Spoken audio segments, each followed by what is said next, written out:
Welcome to the Sci-Fi Invasion. I'm your host, Joey Hollywood, and I'm trying to get through all 50 movies in this 50 movie box set from Mill Creek in 50 weeks. The movie I watched today was called Colossus and the Amazon Queen from 1960. Firstly, I just want to say this is the last disc of this box set. We only got 4 more movies counting this one, and we're done. So it's pretty exciting.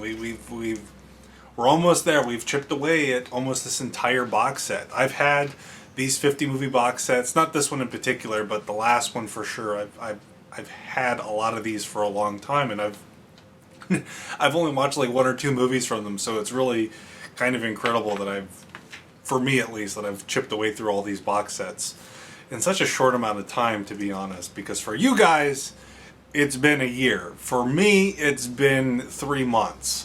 And I'll get to that when we do our wrap-up. But for now, let's talk about Colossus and the Amazon Queen. If you've been watching the series all year, you know I don't like Hercules movies. And I think that really extends not just Hercules movies, but peplums in general. Sword and sandal movies, how do I put this? I like them when they're good. Like, I like Greek and Roman mythology. I like those stories. I am a big fan of the 90s Odyssey miniseries. I like Troy. I like movies set around that time period and that mythos. But specifically ones from Italy, they're just hard for me to watch. It does extend beyond Hercules movies, because you know I ranted for like freaking 6 videos about how much I don't like Hercules movies. This one is more of an interesting animal because it's not a Hercules movie, it's a Colossus movie. But this is interesting because it's a peplum that's also a comedy.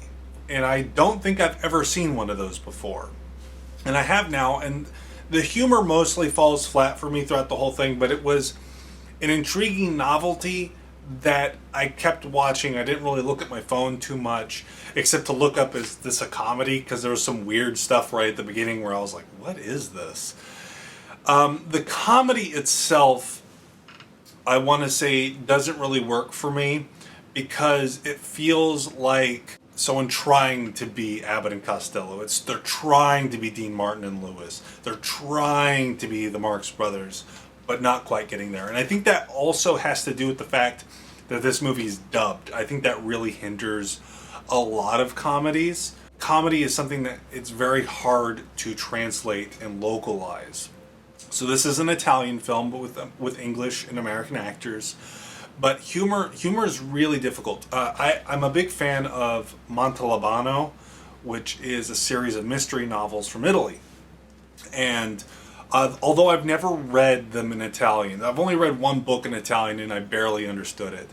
Actually, I didn't barely understood it. I understood like a little bit of it, and the rest I was like, I don't know what I'm reading.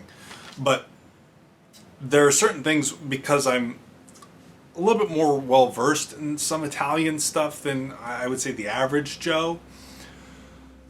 I could tell, like, there's 1 book in particular. I think it's the 2nd Montalbano book.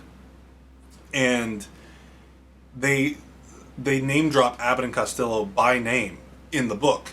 And because of my knowledge, I was like, well, they're clearly not talking about Abbott and Costello. But Italy had their own kind of version of Abbott and Costello with a really similar kind of comedy. And I wish I could like them, but a lot of that stuff falls flat for me because I just don't get it. Because I don't have the cultural context to get it. And that's a more extreme. So when they localized the book, they just swapped out the name of those 2 performers, I forget their name, for Abbott and Costello, because as someone who grew up in America, I know who Abbott and Costello is. I don't know who, like, I forget their names. It escapes me at the moment.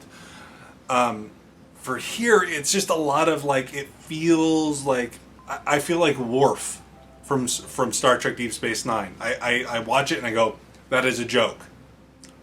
I understand it. I do not think it is funny. You know, it's it's a hard thing for me to, because it's such a dated form of comedy too, and on top of that there's a localization issue. Most of the comedy really does fall flat for me. However, the novelty of a comedic peplum was enough to keep me engaged. I think this would be a lot of fun with a group of friends, because the humor in it is also incredibly sexist. Colossus and his little like comic relief sidekick, they get abducted by Amazons, and the Amazons keep the men as slaves, and it's almost a reversed housewife situation where the men are talking about like, oh, I just need to relax. They all have lisps suddenly now that they're the subservient to the Amazon women, and they're like, oh, the women come home and they're like, I just want to come home to a dinner. And he goes, oh, I had to do dishes, I had to do this, I had to do that, and it's funny for like a minute, and then you realize that's the whole movie, and it's fine. I think some people could get a really big kick out of this. I think it would be fun with a group of people. This one, this viewing of it on my own, I was not a huge fan of it. I found it amusing. It definitely would benefit probably from a commentary and with friends. That's all I can really say. I'm just repeating myself at this point. It was a fine experience, not the worst on this set. I actually think of the peplums I've seen on this box set, this was the one I probably enjoyed the most, just because it was different. It wasn't the same movie over and over and over again like all the other peplums I've seen on here. Peplum is sword and sandal, by the way. I just realized that might not be a common word. But yeah, that's it for now. Fine, it was okay. Watch with your friends. And I'll see you next week. Remember, please be kind and rewind.